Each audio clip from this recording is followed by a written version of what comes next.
நான் கால் வைத்தால் மோடி கொண்டு வரும் புதிய அஸ்திரம். தமிழகத்தில் நடக்கப் போகும் முக்கிய சம்பவம்.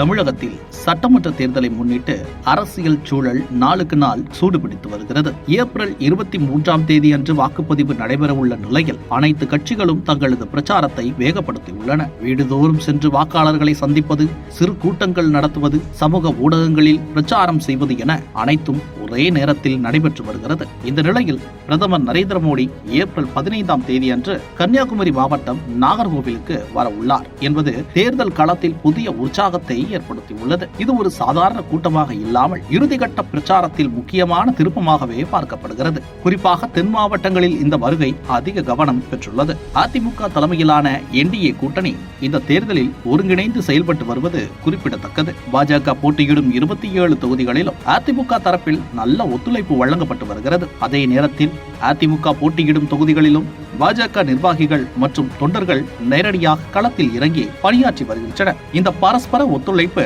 தரைமட்டத்தில் கணிசமான மாற்றத்தை உருவாக்கியுள்ளது. கன்னியாகுமரி மாவட்டத்தில் உள்ள 4 தொகுதிகளிலும் பாஜக வலுவாக செயல்பட்டு வருகிறது. முன்பு மத்திய அமைச்சர் பியூஷ் கோயல் தெரிவித்தபடி இந்த 4 தொகுதிகளிலும் வெற்றி பெறும் வாய்ப்பு இருப்பதாக கூறப்படுகிறது. தற்போது தரைமட்ட நிலையை பார்த்தால் அந்த நம்பிக்கை மேலும் வலுவாகி வருவதாக கட்சி நிர்வாகிகள் கூறுகின்றனர். இந்த சூழலில் பிரதமர் நரேந்திர மோடியின் வருகையானது கூட்டணிக்குள் உள்ள ஒத்துழைப்பை மேலும் உறுதிப்படுத்தும் என எதிர்பார்க்கப்படுகிறது. வாக்காளர்களிடையே இந்த கூட்டணி வெற்றி கூட்டணி என்ற நம்பிக்கையை உருவாக்கி உள்ளதாக அரசியல் வட்டாரங்கள் கூறுகின்றன. இதனால் கன்னியாகுமரி மாவட்டம் இந்த தேர்தலில் முக்கிய முடிவை தீர்மானிக்கும் பகுதியாக மாறியுள்ளது.